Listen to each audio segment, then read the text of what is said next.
Assalamualaikum warahmatullahi wabarakatuh. Alhamdulillah wassalatu wassalamu ala Rasulillah Nabiyina Muhammad Rasulillah wa ala alihi wa sahbihi wa man tabi'ahu wa walahu amma ba'd. Wa qala Allah ta'ala fi kitabihil karim, ya ayyuhalladzina amanu taqullaha haqqa tuqatih wa la tamutunna illa wa antum muslimun. Amma ba'du, alhamdulillah, marilah senantiasa dan selalu mengucapkan alhamdulillah wa syukru lillah.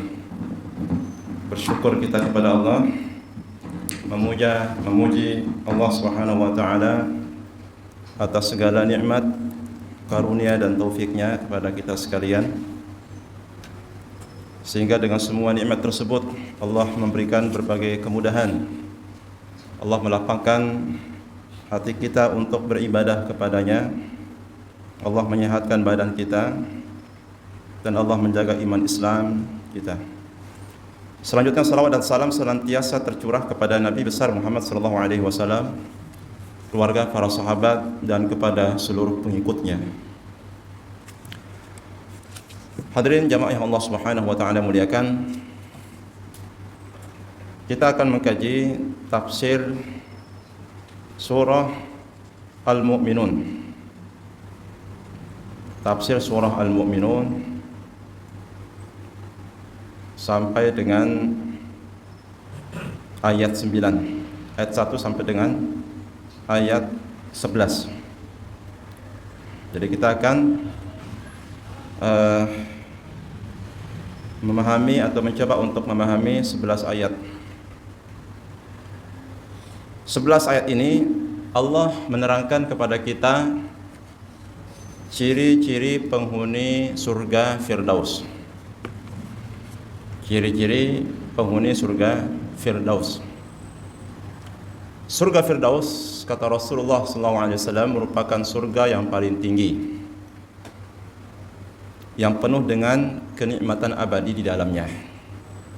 Tentunya semua nikmat tersebut yang Allah tentunya sediakan bagi orang-orang yang beriman dan bertakwa harus kita bayar mahal, bukan dengan uang, tetapi dengan ketaatan kita kepada Allah Subhanahu wa taala.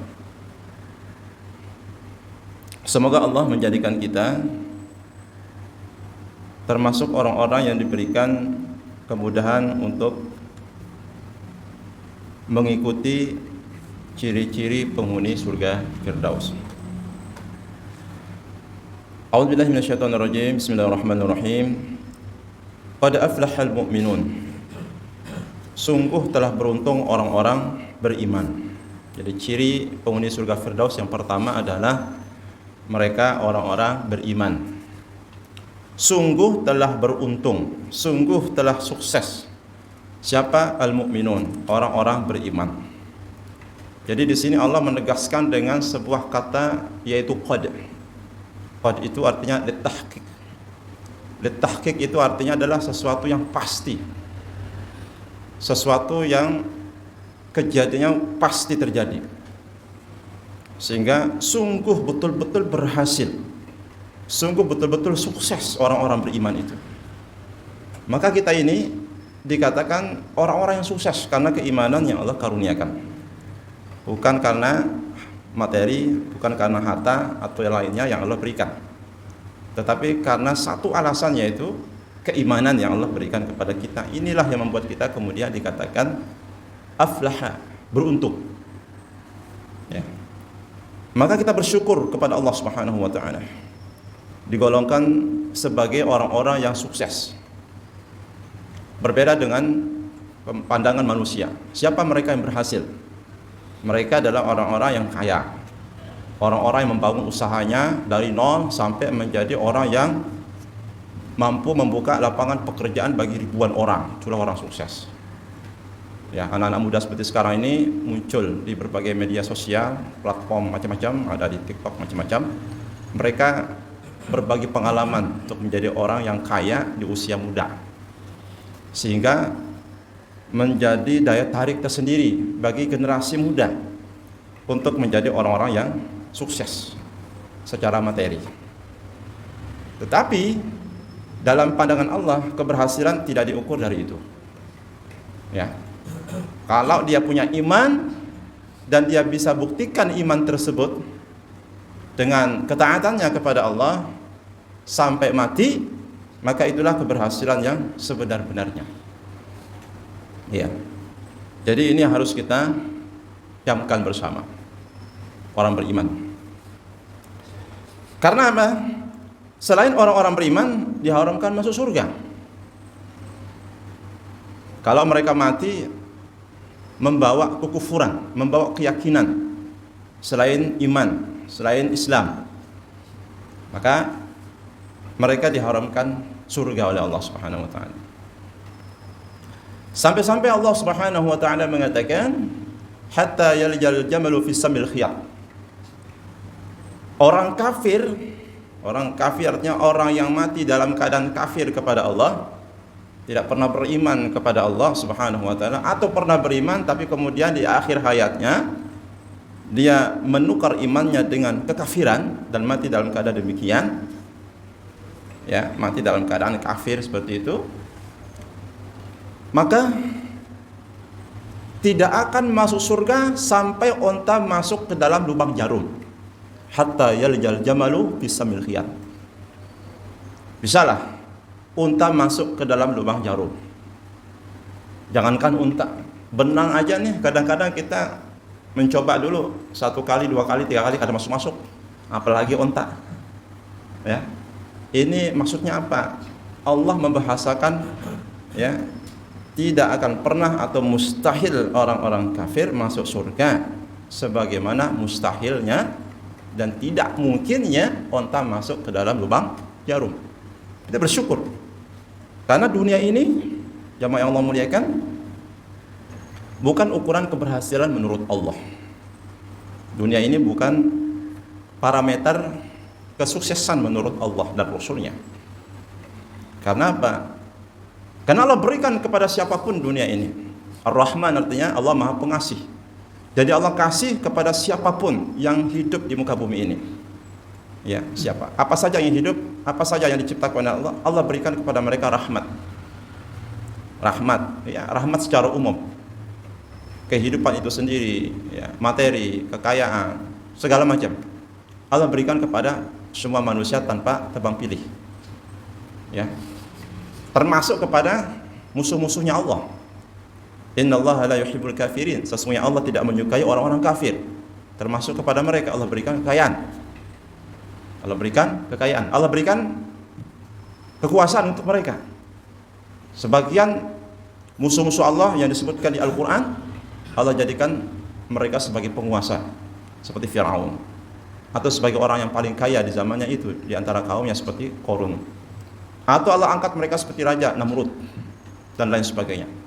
Padahal mereka adalah orang-orang yang sangat menentang Allah dan memusuhi Allah Subhanahu wa taala. Mengapa Allah berikan kepada mereka semua apa yang mereka miliki? Karena bagi Allah dunia ini tidak bernilai, tidak berharga. Andai kata dunia ini bernilai berharga, maka Allah tidak akan membiarkan nabi-nabinya hidup dalam keadaan susah dari segi dunia. Nabi Muhammad SAW seperti apa rumah beliau? Rumah beliau itu, ya, dengan Masjid Nabawi nempel. Cuman disekat satu.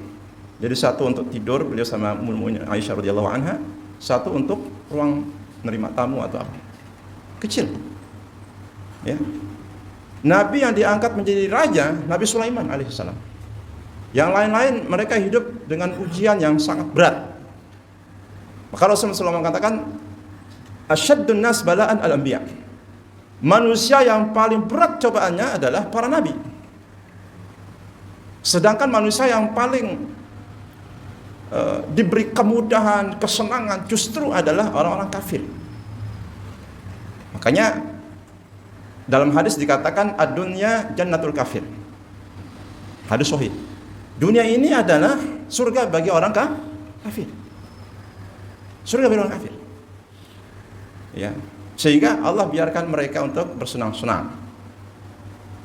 Bahkan Allah mengibaratkan orang-orang kafir yang bersenang-senang dengan kehidupan dunia ini seperti hewan ternak. Ya, seperti hewan ternak. Maka kita bersyukur kepada Allah dijadikannya kita ahlul iman, orang-orang yang beriman kepadanya. Ini sangat mahal. Tidak bisa ditukar dengan dunia dengan segala isinya.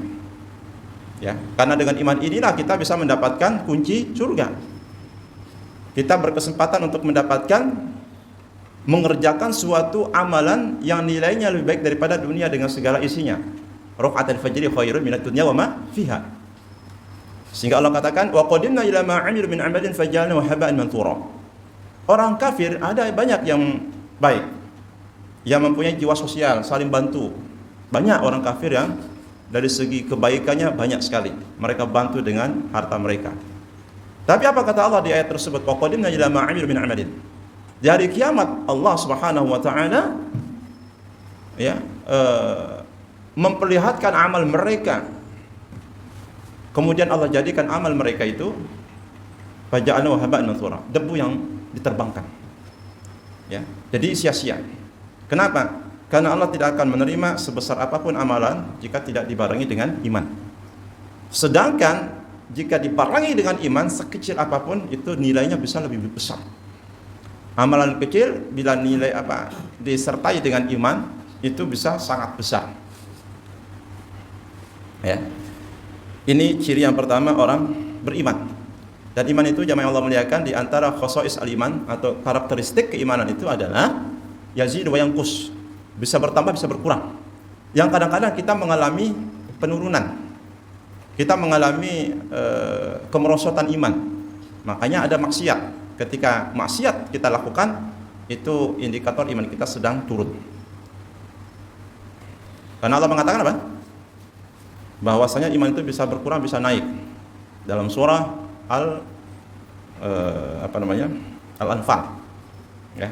Innamal mu'minuna alladzina idza dzukirallah wajilat qulubuhum wa yatuliyat 'alaihim ayatu zadatuhum imana.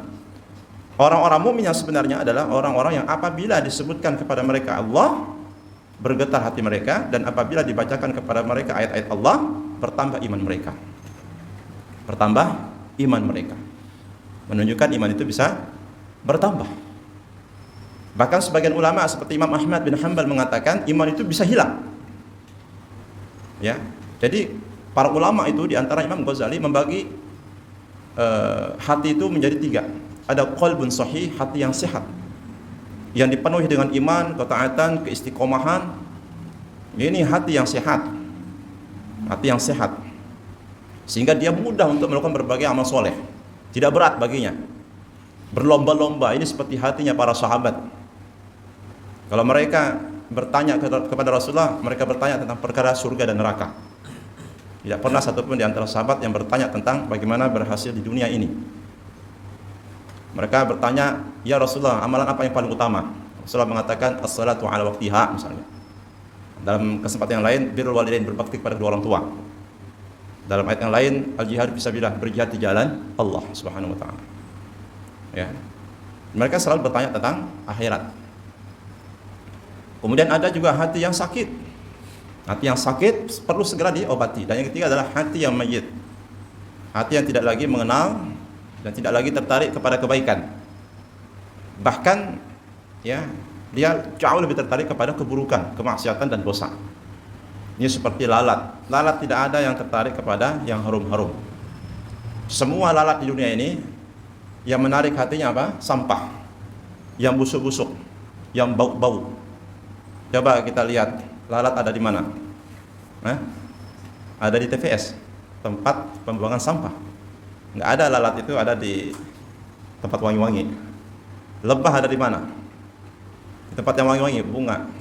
Maka Allah mengumpamakan orang beriman itu seperti lebah dalam surah An-Nahl.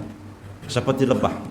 Yang dia makan baik, yang keluar darinya adalah yang baik. Itu orang beriman itu rezeki yang halal yang dicari. Sehingga yang keluar itu adalah ibadah-ibadah, semangat ibadah, ringan. Tapi kalau yang dimakan masuk ke dalam perutnya adalah makanan yang haram atau bekerja di tempat-tempat yang haram, maka ya akan berat untuk ibadah. Akan berat untuk ibadah dan ringan untuk bermaksiat. Ini pengaruh makanan terhadap keimanan, terhadap ibadah. Itu sangat berpengaruh sekali.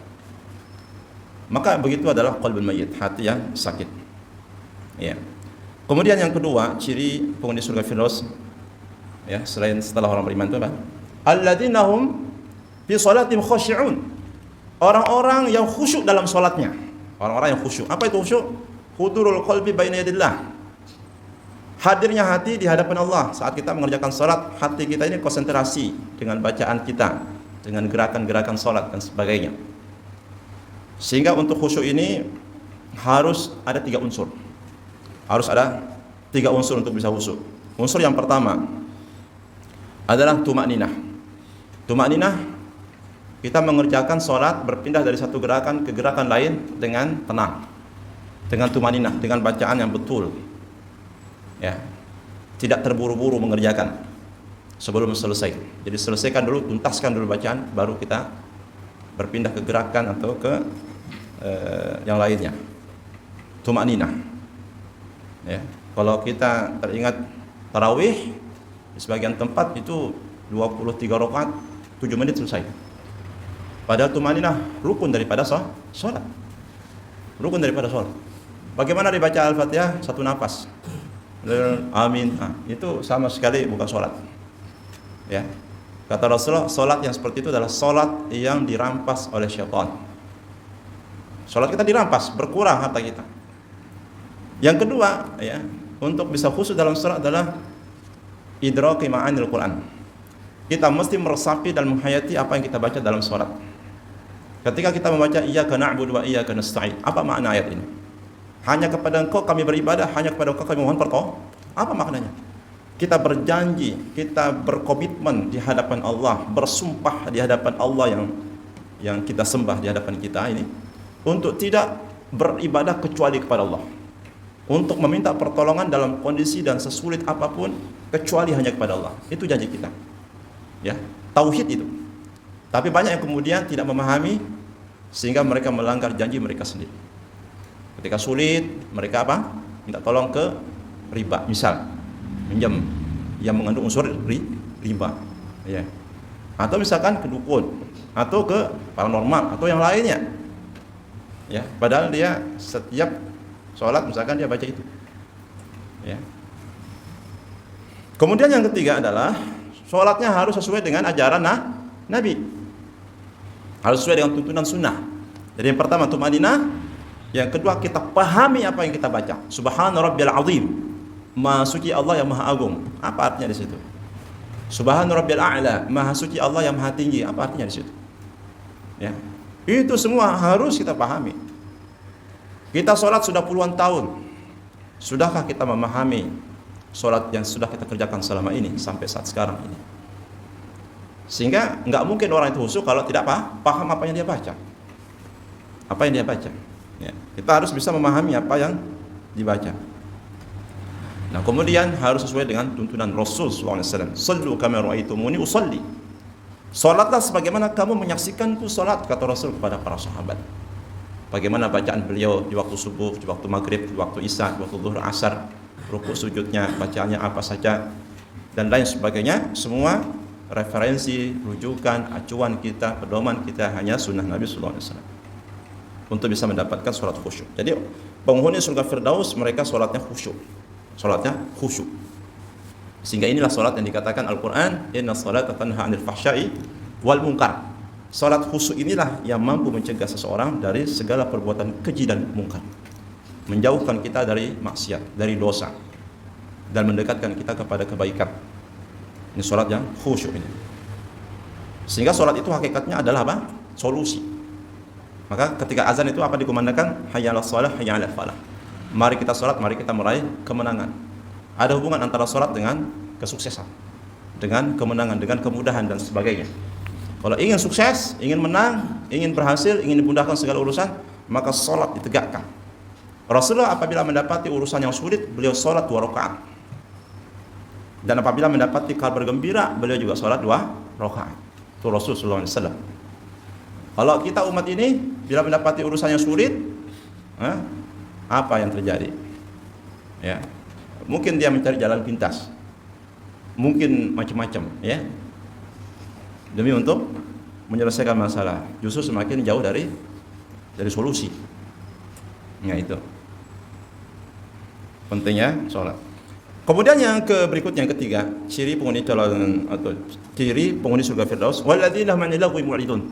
Orang-orang yang berpaling dari perkara yang sia-sia, menjauhi yang sia-sia. Mereka menghuni surga karena mereka waktu di dunia menjauhi semua perbuatan dan perkara yang sia-sia, dosa, atau yang tidak bermanfaat untuk urusan dunia dan urusan akhirat. Kalau kita berpandai, kira-kira ini ada manfaatnya enggak untuk dunia kita? Misalkan apa? Ya misalnya untuk urusan pekerjaan atau usaha atau yang lainnya yang bermanfaat untuk dunia kita, ya, manajemen dan sebagainya, manajemen keuangan rumah tangga misalnya, itu perlu, atau bermanfaat untuk urusan akhirat kita, diskusi agama, ya, dan lain sebagainya, ya. Jika tidak ada faedahnya untuk dunia dan akhirat, maka itu disebut dengan perkara yang sia-sia. Jadi mereka penghuni surga Firdaus lebih banyak menggunakan waktunya untuk ibadah daripada mengisi waktunya untuk yang sia-sia. Maka Rasulullah mengatakan, min husni islamil mar'i tarkuhu ma la ya'nih. Di antara tanda orang itu berislamnya sangat bagus ketika dia mampu meninggalkan yang sia-sia. Yang sia-sia. Kalau kira-kira ini menambah dosa di atas dosa yang sudah kita miliki, maka dijauhi. Yang sia-sia, mencaci, memaki, menyambat seseorang, atau kita kotori pikiran kita dengan negative thinking, atau hati kita kotori dengan penyakit-penyakit hati, hasad, dengki, iri, sombong, dan lain sebagainya, ujub, berbangga pada diri sendiri dan sebagainya. Ini semua kita ganti dan kita isi hidup dan umur kita dengan yang baik-baik, sehingga mereka itu pantas untuk memenuhi surga Firdaus. Kenapa? Karena mereka selalu mengisi waktunya dengan kebaikan-kebaikan yang berfaedah untuk dunia akhirat. Kemudian yang berikutnya, yang keempat, walladzina hum lizakati fa'ilun. Penghuni surga Firdaus itu mereka tidak lupa berzakat. Ya. Mereka senantiasa berzakat, menunaikan zakat. Ya, mensucikan harta mereka. Karena pada sebagian harta orang kaya ada hak orang fakir miskin. 2,5% dari kekayaan itu adalah hak orang miskin. Kalau dimakan berarti dia makan kotoran hartanya. Ya. Maka bagaimana harta zakat dikeluarkan dari harta bersih? Harta yang sudah dipisahkan atau disisihkan untuk memenuhi kebutuhan selama setahun itu, atau yang disebut dengan haul. Setelah itu kita lihat harta bersih kita ini senilai enggak dengan 85 gram emas. Oh senilai, keluarkan 2,5%. Ya, 2,5% berapa? Tergantung berapa harta bersih kita. Harga emas berapa? 2 juta. Anggap 2 juta. Anggap misalnya 2 juta. Kali 85, 170. 170. Nah, ini harta bersih, keluarkan zakatnya. Bukan dari harta kotor. Itu bijaksananya agama Islam. Islam memberi kesempatan dulu untuk memenuhi kebutuhan kita selama 1 tahun. Kalau kita kontrak, keluarkan dulu biaya kontrakan selama setahun, berapa rumah kontrakan. Kalau kita ada kewajiban bayar ledang, keluarkan dulu selama setahun bayar ledang berapa totalnya. Kalau kita punya kredit kebutuhan yang lain, total berapa. Terus semua keluarin, sisihkan. Ya. Setelah semua selesai, nggak ada lagi yang tersisa kewajiban-kewajiban kepada orang lain, kepada manusia. Nah, itulah dikatakan harta bersih. Dikatakan harta bersih. Kalau dia masih memenuhi kriteria nisab 170 juta tadi, ya, maka dikeluarkan 2,5%. Ini zakat mal. Belum zakat pertanian. Jadi bagi kita yang punya sawah, punya ladang, punya pertanian yang menghasilkan, yang memang untuk diusahakan bisnis dan sebagainya, itu juga ada zakatnya sebesar 5 sampai dengan 10%. Tergantung. Kalau menggunakan sistem irigasi, maka zakatnya 5%. Kalau hanya mengandalkan air hujan atau alam atau aliran sungai, maka 10%. Ya. Nisabnya berapa? Nisabnya adalah 700 kg emas, kilogram beras. Keluarkan 2,5% atau yang senilai dengan beras tersebut. Jadi mereka senantiasa tidak melupakan orang-orang miskin, orang-orang fakir. Ya. Kalau tidak terpenuhi nisab, ya, maka tidak ada kewajiban untuk berzakat. Tidak ada kewajiban untuk berzakat. Tetapi ada yang lain seperti sedekah, seperti infak, seperti wakaf, seperti hibah yang lain-lain. Jadi pintu untuk meraih surga senantiasa terbuka lebar. Enggak bisa begini pakai yang lain. Sehingga dalam sebuah pepatah dikatakan banyak jalan menuju Roma, banyak jalan menuju surga. Kita kepingin banyak berinfak, tapi kondisi kita enggak mampu untuk berinfak seperti beliau-beliau itu. Tapi ada amalan yang mampu kita lakukan kecil tapi pahalanya besar. Tapi itu kita abaikan. Seperti apa amalan yang kecil, ringan, mudah, gampang, 24 jam bisa dilakukan dimanapun dan apapun, tapi pahalanya gede, yaitu zikir. Sampai-sampai Nabi SAW mengatakan apa? Siapa di antara kamu yang sanggup beramal seperti seberat gunung Uhud? Kata para sahabat, enggak ada yang Rasulullah. Di antara kami yang sanggup beramal seperti beratnya gunung Uhud, mana ada? Kata Rasulullah, kamu bisa. Kamu cukup mengucap apa? Subhanallah walhamdulillah wala ilaha illallah Allahu akbar. Ini zikir ringan tapi pahalanya sama seperti orang yang beramal berat.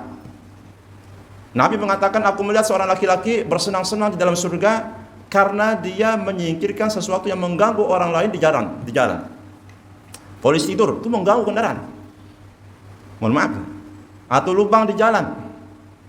Dia bikin itu supaya orang bisa berjalan dengan itu, pahalanya besar. Apalagi di zaman yang sekarang ini, zaman di mana masing-masing orang mengutamakan dirinya sendiri. Egoisme, materialisme, individualisme, masing-masing. Kalau bahasa Jakartanya, lo gue. Nggak ada urusan, orang sulit terserah. Yang penting bukan saya yang sulit. Padahal itu kesempatan emas sebenarnya. Bikin jalan. Umar bin Khattab ketika menjadi khalifah, beliau sangat takut kalau onta terperosok gara-gara jalan rusak. Itu onta itu yang beliau khawatirkan.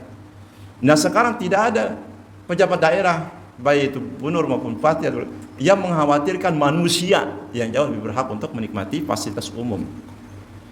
Itu Umar bin Khattab. Ya, saya takut kalau ada onta yang terperosok gara-gara jalan rusak. Ketika beliau menjadi khalifah, ya, ada orang Yahudi yang kemudian mengadu karena mendapatkan perlakuan yang tidak adil dari seorang gubernur yang bernama Amr bin As. Datang kepada khalifah kota Madinah. Dari Mesir ke Madinah sangat jauh, jalan kaki. Maka Umar bin Khattab memberikan keadilan. Kembalikan lagi tanah si Yahudi itu. Begitu Yahudi ya mendapatkan keadilan dari pemimpin besar Umar bin Khattab, apa yang terjadi? Orang Yahudi yang tadinya keberatan menghibahkan tanahnya, ya, untuk dibebaskan, akhirnya apa? Saya hibahkan semua. Itu gara-gara keadilan seorang pemimpin menjadi daya tarik bagi non-muslim untuk masuk Islam. Nah sekarang orang keluar Islam karena melihat pemimpinnya nggak pantas. Begitu. Jemaah yang Allah Subhanahu wa taala muliakan. Berikutnya yang kelima, walladzina hum li furujihim hafidun. Orang yang senantiasa memelihara kemaluan. Ya. Kata Rasulullah SAW, saya menjamin surga bagi siapa saja yang menjamin untukku apa yang ada di antara dua janggutnya dan dua kakinya. Apa itu dua janggut? Di antara dua janggut ini ada lisan. Di antara janggut ini dan kumis ada mulut. Siapa yang menjamin untukku, ya, mampu menjaga lisannya dari perkataan yang buruk, ya, dan mampu menjaga kemaluannya di antara dua kakinya ini dari perbuatan zina, maka aku jamin untuknya yang nggak pernah berzina, ya, yang nggak pernah berzina. Datang seorang kepada Rasulullah, ya Rasulullah, izinkan saya berzina, izinkan saya berzina. Apa kata Rasulullah? Ya fulan, relakah jika hal itu terjadi pada bibimu, pada ibumu, pada saudara kandungmu? Orang ini menangis, nggak jadi berzina. Ya, baik. Sekarang orang mungkin berpikir sangat cepat. Situasi ekonomi yang bagi sebagian orang sangat sulit, akhirnya mereka mencari nafkah-nafkah yang haram.